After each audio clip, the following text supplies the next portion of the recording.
भी इम्पोर्टेंट हो और कोई नहीं।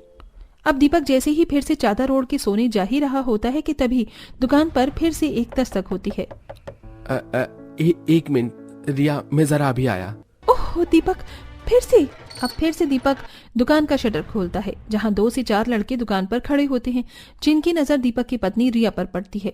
रिया चादर ओढ़ के सो रही होती है।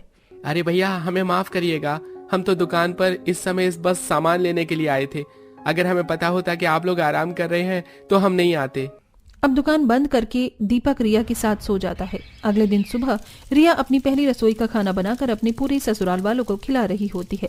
तभी खाना खिलाते हुए वो अपनी सास गायत्री से कहती है, वो माँ जी, कल रात आपने हमारा बिस्तर दुकान पर ही लगा दिया था, जिस वजह से बार बार ग्राहक आ रही थी और हम लोगों की नींद भी खराब हो रही थी। तो अगर आपको बुरा न लगे तो इस कमरे में हम सो सकते हैं क्या? नहीं बहू, तो इस कमरे में नहीं सो सकती।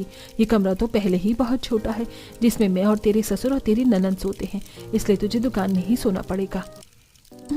ठीक है माँ जी। वहीं दूसरी तरफ सरला बिमला से गायत्री की बुराई करते हुए, अरे तुम्हें पता है बिमला, कल रात क्या हुआ? कल जब देर रात में गायत्री की दुकान में सामान लेने गई तो मैंने देखा कि गायत्री की नई बहू दुकान में ही सो रही थी अपने पति के साथ। बताओ कितनी गलत बात है। अरे इतनी भी कंजूसी ठीक नहीं है। अब अपनी नई बहू के लिए कमरा तो बनवा ही सकती थी, बेचारी को दुकान में सुला दिया। अब देर रात रिया दीपक के साथ दुकान में सोने आती है। तभी रिया कहती है, सुनिए दीपक जी, आप एक काम करें, यहाँ पर एक पर्दा टांग लीजिए ताकि हम लोग जब सोएं तो हमें कोई दिक्कत ना हो किसी के आने से। ठीक है रिया, मैं अभी टांग देता हूँ। अब दीपक रिया के कहने पर दुकान के बीचों बीच पर्दा टांग देता है और दोनों आराम से सो जाते हैं। अगले दिन सुबह दुकान पर ग्राहक दूध लेने के लिए आते हैं। तभी रिया की ननद कोमल वहां आकर, अरे ये क्या ड्रामा लगा रखा है? दुकान के बीचों बीच ये पर्दा क्यों टांग दिया है? मुझे अंदर बाहर करने में कितनी दिक्कत हो रही है। बार बार पर्दा हटाना पड़ रहा है, लगाना पड़ रहा है। हटाओ इस पर्दे। अब कोमल गुस्से में उस पर्दे को खींचते हुए हटा देती है, लेकिन रिया को कोई फर्क नहीं पड़ता।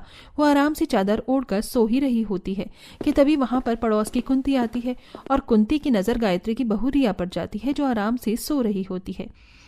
अरे गायत्री, ये क्या, तेरी बहू अभी तक सो रही है? सुबह के 10 बज गए हैं, दिन चढ़ गया है, दुकान पर तरह तरह के ग्राहक आ रहे हैं। जरा तू खुद सोच, लोग क्या सोचेंगे?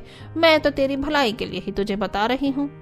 अब गायत्री कुंती के हाथ में 2 किलो की दूध की थैली देती है और कुंती दूध की थैली लेकर वहां से चली जाती है। तभी गुस्से में तिल मिलाती हुई गायत्री अपनी बहू से कहती है, उठ गई महारानी, खुल गई तेरी आंख। अरे थोड़ी शर्म वरम है कि नहीं? तू घर की नई बहू है और ऐसे 10 बजे तक दुकान के बाहर सोई पड़ी है। अरे तरह तरह के ग्राहक आ रहे हैं, तुझे दिखाई नहीं दे रहा?